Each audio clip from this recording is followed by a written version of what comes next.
రంగారెడ్డి జిల్లా మహేశ్వర నియోజకవర్గంలోని Gaddiannaram fruit market director Govardhan Reddy ఆధ్వర్యంలో సీఎం రేవంత్ రెడ్డి చిత్రపటానికి పాలాభిషేకం నిర్వహించారు.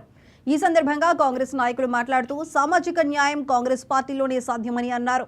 ఏ రాష్ట్రంలో చేయని విధంగా కులగణన సర్వే చేసి బీసీలకు 42% ఎస్సీ వర్గీకరణకు సీఎం రేవంత్ రెడ్డి సర్కారు అసెంబ్లీ సాక్షిగా చట్టబద్ధం చేయటం హర్షణీయమన్నారు.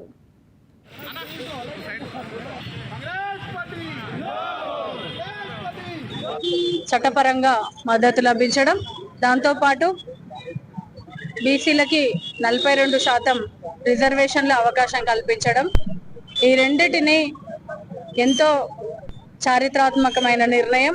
ఎందుకంటే దేశంలో ఎన్ని రాష్ట్రాలు ఉన్నప్పటికీ ఈ రాష్ట్రంలో మొట్టమొదటిగా ఈ రాష్ట్రంలో కూడా మన సీఎం గారు, గౌరవ డిప్యూటీ సీఎం గారు, అలాగే మంత్రులందరూ, ఎమ్మెల్యేలందరూ కలిసి తీసుకున్నటువంటి అసెంబ్లీలో తీసుకున్నటువంటి గొప్ప నిర్ణయము.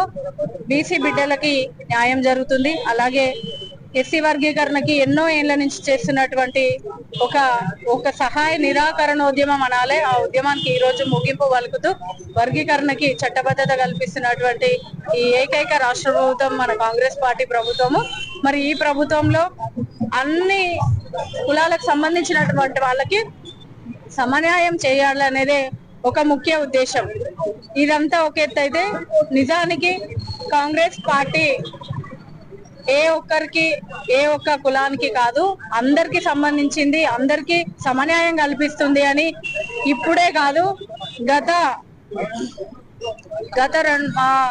3-4 సంవత్సరాల క్రితమే మన మల్లికార్జున ఖర్గే గారిని, ఒక దళిత సమాజానికి సంబంధించినటువంటి వారిని ఆల్ ఇండియా కాంగ్రెస్ అధ్యక్షుడు చేసింది అంటేనే ఆ రోజే మనకు ఒక గొప్ప నిర్ణయం, గొప్పగా అనిపించింది. అంతేకాకుండా రీసెంట్ గా మన పిసిసి అధ్యక్షుడు బీసీ వర్గానికి సంబంధించినటువంటి వారు, మరి వారిని కూడా ఈరోజు కాంగ్రెస్ పార్టీ ప్రభుత్వం పిసిసిగా ఆ కుర్చీలో కూర్చోబెట్టడం అనేది బీసీలకు అప్పుడే ఒక భద్రత, ఒక నమ్మకం కలిగింది.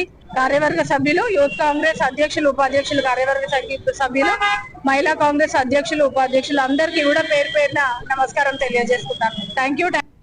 మన తెలంగాణ రాష్ట్ర ముఖ్యమంత్రి వర్యులు శ్రీ యనుమల రేవంత్ రెడ్డి గారికి పాలాభిషేకం చేయడం జరిగింది. ఎందుకంటే ఈ యొక్క రాష్ట్రంలో ఒక చారిత్రాత్మకమైన ఘట్టం ఇది. ఒక సోషల్ జస్టిస్ డేగా ఈ యొక్క రేవంత్ రెడ్డి గారు ఈ యొక్క కార్యక్రమాన్ని చేపట్టిండు. అందులో భాగంగా ఎస్సీ రిజర్వేషన్ ని ఏబిసిడీలుగా వర్గీకరించాలని గత 3 దశాబ్దాల నుంచి చేస్తున్న పోరాటాలకు ఫలితంగా ఈ భారతదేశంలో ఏ రాష్ట్రంలోనైనా కానీ రిజర్వేషన్లు అమలు చేయాలంటే అది ఒక కాంగ్రెస్ పార్టీతోనే సాధ్యమవుతున్నదని సందర్భంగా నేను తెలియజేస్తున్నాను. ఈ యొక్క రిజర్వేషన్లనే కాకుండా ఈ యొక్క ముఖ్యమైన ఈ పేద బలహీన వర్గాలకు ముఖ్యమైన బిల్లులు ఏవైనా తీసుకురావాలంటే అది ఒక కాంగ్రెస్ పార్టీతోనే సాధ్యము.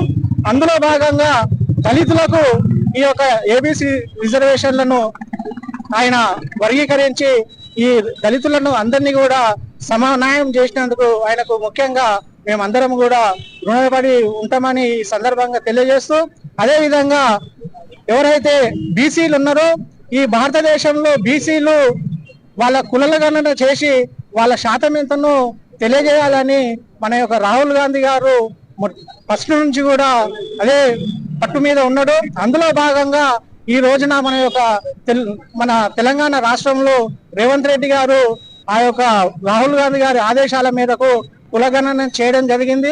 అందులో స్పష్టంగా చెప్పిండు, ఈ యొక్క తెలంగాణ రాష్ట్ర గవర్నమెంట్ కి మేము ఎల్లవేళలా రుణపడి ఉంటామని.